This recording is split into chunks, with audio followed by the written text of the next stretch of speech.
Huli ako ng ibon na garin siyang kawawa. Ba't siya nagpahuli? Mamaya, babitawan kita. Huwag ka mag-alala.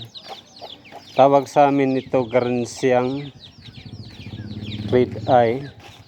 Parang sisiw pa. Hindi ko nga alam ba't siya nagpahuli. Bakit siya nakaano.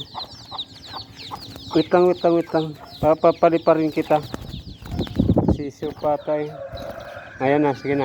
1, 2, 3. Ingat.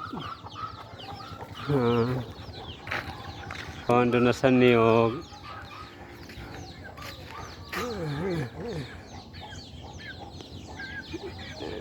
Nilapitan kasi siya ng manok. Hindi ko alam, baka may sakit. Ba't hindi siya nakalipad kaya siya nagpahuli.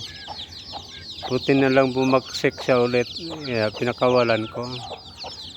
Grabe, daming ibon ng ganyan dito. Sobrang dami. Ewan ko lang na sana. Mamaya-maya pa yan. Parang mga base tingnan. Good luck, bird.